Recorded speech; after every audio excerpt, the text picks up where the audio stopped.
Texas. Why you are here fighting? Well,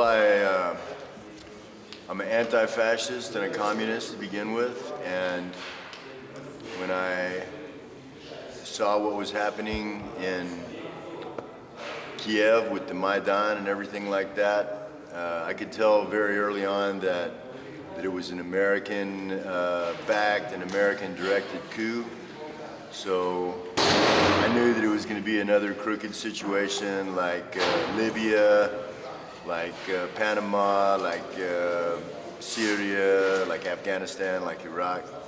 And really it has been. I mean, you know, they said they were going to bring freedom and democracy to Ukraine, and yet they had an illegal coup. They've had phony votes there in Kiev, and they've brought in genuine fascism. The people that the Donetsk army is fighting, that the Donbass army, Luhansk and Donetsk is fighting, they're genuine Nazis. They're real Heil Hitler Nazis, and they need to be stopped. They're criminals, and they would not be in power if not for the decisions and the work of the United States. So I felt a responsibility as an American and as a citizen of the world to come here and help these people defend their homes from Nazis, from fascists. And that's why I'm here. What do you think about the USA here in Ukraine? It's a crime. That's all it is. It's a crime. I've been in combat for 4 months. The airport, now at Spartak, every broken window, every burned down house, every dead person, every family that's had to flee to Russia, all the destruction is caused, that's been here is caused by the United States. If the United States had not backed the Nazis and caused the coup, this war would not have happened. And none of the people that have died would have died.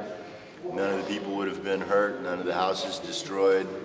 I mean, the whole airport is destroyed now. It was a beautiful building, and now it's just garbage. I mean, they'll have to tear the whole thing down before they can build a new one. What they say, because they are soldiers from Donbass, from other places in Europe or in Russia, but there is no any more American. I heard at least at one point there was another American here whose call sign was Hunter. I have not met him, and I don't know if he's still here or not, but I'm staying here until the end. And when is going to finish the war? After victory. And when is going to arrive this victory? I think probably within the next year the fascist regime in Kiev will fall. I mean, they're losing the war here in Donbass. We are beating them here. And in Kiev, for the people there, they don't like the conscription.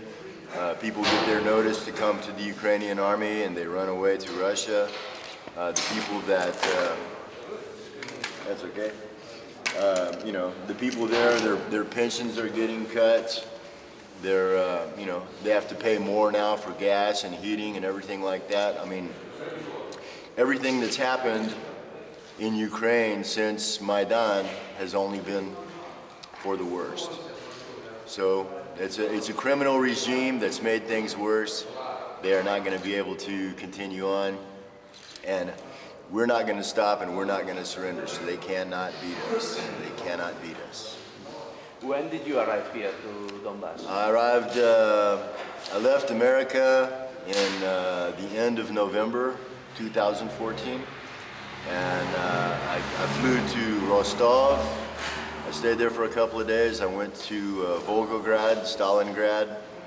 I went to Mamiev Kurgan to pay my respects to the heroes of Stalingrad there, and then came back to Rostov and caught the bus from Rostov to Donetsk. I got to Donetsk on the 7th of December, and I joined the battalion Vostok a week later. And how many times here in this position? I've only been in this position for a few days. Before this, I was at several different positions at the airport, including Troika, which was where I went first. December 31st was my first day at the airport. January 1st was my first day of combat. And at Troika, it was very heavy combat. After that, Milnicia, there was a lot of artillery attacks, and now there's been a ceasefire, but apparently the U-Crops don't know it, and they still shoot at us every day. We shoot back. This is Spartak, where we are now, north of the airport. We're making progress. We're pushing the U-Crops back, but it's a pretty hot position. We shoot here every day. What's the hardest moment here in this position? The beds aren't very comfortable here. The beds are very hard. But great comrades, food is not bad. We do our jobs, and that's the life of a soldier. Okay, nothing more to ask? It's okay if you want to say something more.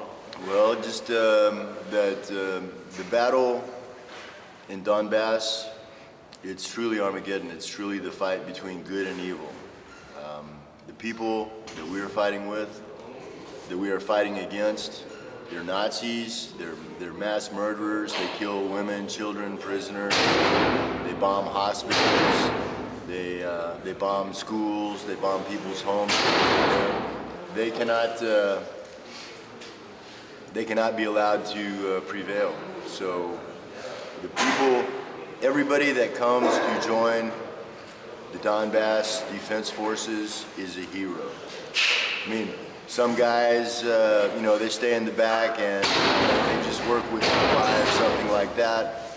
And the guys that are at the front line, they risk their lives every day.